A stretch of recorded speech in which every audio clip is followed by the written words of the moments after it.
Hello दोस्तों, स्वागत है आपके अपने YouTube channel BK physics master में। फिर से हाजिर हूँ क्लास 12 फिजिक्स का एक और मोस्ट इम्पोर्टेंट क्वेश्चन लेकर, जो बोर्ड परीक्षा में बार बार पूछा जाता है। आज हम बात कर रहे हैं वैद्युत फ्लक्स की। यह प्रश्न बोर्ड परीक्षा में 3 अंक का या 5 अंक का पूछ लिया जाता है। ज़्यादातर यह 5 अंक का बनता है, क्योंकि इसमें आप इसकी परिभाषा, इसका व्यंजक, मात्रक, विमीय सूत्र सब निकालना होता है। और अगर केवल परिभाषा मात्रक पूछा है तो 3 अंक का बन जाता है। तो मोस्ट इम्पोर्टेंट प्रश्न है, तो इसको आज हम बहुत ही सिंपल तरीके से जानने वाले हैं। तो वीडियो को अंत तक जरूर देखिएगा, बहुत ही एक ही बार में आपको रट जाएगा। वीडियो को अंत तक देखना है, पसंद आए तो लाइक करना है, ज़्यादा से ज़्यादा हो सके शेयर करना है, नहीं हो तो सब्सक्राइब करना है, भाई को सपोर्ट करना है। तो ये जानते हैं वैद्युत फ्लक्स होता क्या है। तो कुछ पहले मैं बता रहा हूँ, उसको ध्यान से सुनो, अपने आप परिभाषा में रट जाएगी, बिल्कुल समझना है। जो 4-5 पॉइंट बताऊंगा उसको याद रखना है। पहले देखिए, सोच लेते हैं कोई एक वैद्युत क्षेत्र है ई। ये क्या है? एक वैद्युत क्षेत्र है। इस वैद्युत क्षेत्र में कोई एक काल्पनिक पृष्ठ है, यानी हम सोचते हैं किसी पृष्ठ की हम कल्पना कर लेते हैं। क्या है? काल्पनिक पृष्ठ। काल्पनिक पृष्ठ है जिसका क्षेत्रफल, मान लो कोई क्षेत्रफल जिसका क्षेत्रफल क्या है? ए है। क्षेत्रफल क्या है? ए है। मान लेते हैं जिसका काल्पनिक पृष्ठ का क्षेत्रफल क्या है? ए है। अब क्या होगा कि इस क्षेत्रफल यानी इस काल्पनिक पृष्ठ से कोई बल रेखाएं, क्या होगी?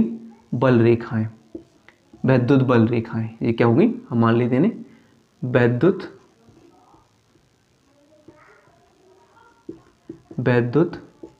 बल रेखाएं क्या कर रही हैं? अविलंबित, किस पे? काल्पनिक पृष्ठ की अविलंबित दिशा में गुजर रही हैं। क्या होगी? गुजर रही हैं। तो इन विद्युत बल रेखाओं की संख्या की माप को ही वैद्युत फ्लक्स कहते हैं। कैसे? आइए हम अच्छे तरीके से समझते हैं। क्या करेंगे? वैद्युत क्षेत्र में स्थित किसी काल्पनिक पृष्ठ के क्षेत्रफल से अविलंबित दिशा में, किस दिशा में? अविलंबित दिशा में गुजरने वाली वैद्युत बल रेखाओं की संख्या की माप को वैद्युत फ्लक्स कहते हैं। क्या याद रखना है?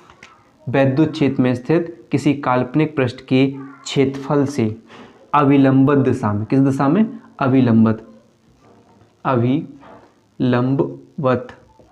दिशा में गुजरने वाली वैद्युत बल रेखाओं की संख्या की माप को वैद्युत फ्लक्स कहते हैं। आइए कैसे लिखते हैं? क्या कहोगे कि वैद्युत क्षेत्र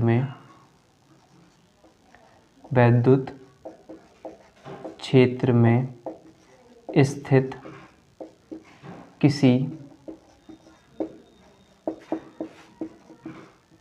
काल्पनिक पृष्ठ के क्षेत्रफल से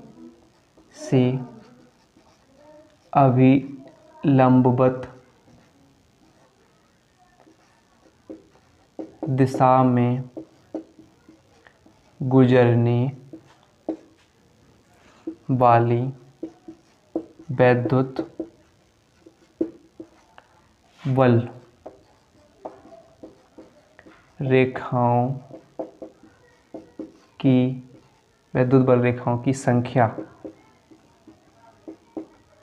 वैद्युत बल रेखाओं की संख्या की माप, कैसे लिखते हैं? वैद्युत बल रेखाओं की संख्या की माप को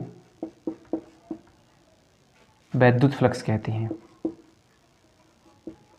को वैद्युत फ्लक्स कहते हैं।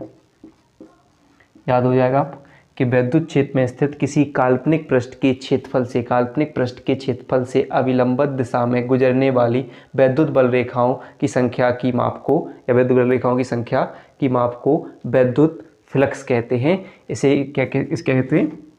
इसे फाई ई से प्रदर्शित करते हैं। फाई ई से प्रदर्शित करते हैं। याद रहेगा? तो इतना आपको याद कर लेना है, बिल्कुल सिंपल है। कि फिर एक बार रिपीट करेंगे कि वैद्युत क्षेत्र में स्थित किसी काल्पनिक पृष्ठ के क्षेत्रफल से अविलंबित दिशा में गुजरने वाली वैद्युत बल रेखाओं की संख्या की माप को वैद्युत फ्लक्स कहते हैं। इसे फाई ई से प्रदर्शित किया जाता है। अब बात करते हैं इसके व्यंजक की। तो इसी से हम व्यंजक निकाल लेते हैं कि मान लीजिए कैसे लिखोगे? माना वाला काम करना है कि माना कोई एक काल्पनिक पृष्ठ है जिसका क्षेत्रफल क्या है? मान लीजिए कोई एक क्षेत्रफल कहते हैं डी ए क्षेत्रफल, अल्पांश क्षेत्रफल जिसे हम कहते हैं। तो मान लेते हैं कि डी ए क्षेत्रफल है और मान लेते हैं इसकी एक और वैद्युत क्षेत्र, ठीक है। तो ये क्या होगा, वैद्युत क्षेत्र ए हो जाएगा, यानी E vector into D vector है, ठीक है। तब इसके संपूर्ण पृष्ठ से होकर गुजरने वाला वैद्युत फ्लक्स, ठीक है, तो क्या होगा, तब संपूर्ण पृष्ठ से होकर गुजरने वाला फ्लक्स, ठीक है। क्या कर लोगे कि इसका अल्पांश भाग क्षेत्र क्या है, अल्पांश भाग डी ए है, क्षेत्रफल है डी ए है और उसका वैद्युत क्षेत्र ई है, तब इसके संपूर्ण भाग से होकर यानी संपूर्ण पृष्ठ से होकर गुजरने वाला विद्युत फ्लक्स क्या हो जाएगा, तो फाई ई बराबर हो जाएगा समाकलन किसके, क्षेत्रफल का समाकलन होगा, संपूर्ण क्षेत्र समाकलन क्या होगा, समाकलन E vector into D A vector हो जाएगा, क्योंकि दिशा समांतर है, एक सामने की ओर है। तब क्या लिखोगे, एक फॉर्मूला होता है अदिश गुणनफल का, बी वेक्टर इंटू ए वेक्टर बराबर होता है बी ए कॉस थीटा। तब हमारा क्या हो जाएगा, समाकलन ए बराबर क्या हो जाएगा, E D A cos theta, vector का चिन्ह हटेगा, क्या आ जाएगा, cos theta, D A cos theta आ जाएगा। चूँकि हम क्या करेंगे अब कि ई का समाकलन नहीं हो जाएगा, ई का समाकलन नहीं होगा, किसका समाकलन हो जाएगा, समाकलन ए डी ए का समाकलन होगा, तो क्या निकल कर आ जाएगा ए, तो इंटू क्या हो जाएगा, डी ए का समाकलन होगा तो ई ए, फिर क्या बचेगा, कॉस थीटा हो जाएगा, यानी फाई ई बराबर क्या हो जाएगा, ई ए कॉस थीटा निकल कर आ जाएगा। तो आप ये फॉर्मूला भी बना सकते हो, वैद्युत फ्लक्स के लिए हो जाता है कि फाई ई बराबर ई ए कॉस थीटा हो जाता है, ठीक है। फिर कई कंडीशन लंबवत समांतर के लिए आप रख सकते हो, लंबवत के लिए आप यहाँ पर 0 अंश रख सकते हो, समांतर के लिए 90 अंश रख सकते हो, इसका आपको ध्यान रखना है, ठीक है। फिर अब बात करते हैं इसके मात्रक की। तो मात्रक क्या होता है, मात्रक जैसे कि आप देखो वैद्युत क्षेत्र का मात्रक क्या होता है, न्यूटन प्रति कूलाम, ठीक है।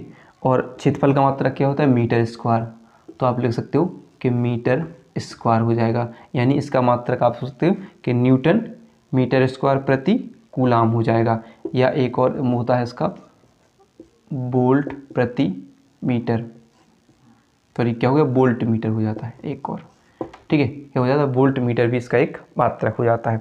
अगर इसके विमा की बात करें तो विमा आप देख सकते हैं कि न्यूटन, इससे बना सकते हैं कि न्यूटन यानी बल का मात्रक, और बल की विमा क्या होती है, एम एल टी माइनस 2 होती कि नहीं, और मीटर यानी ए एल का स्क्वायर, और कूलाम ए टी होता है कि नहीं।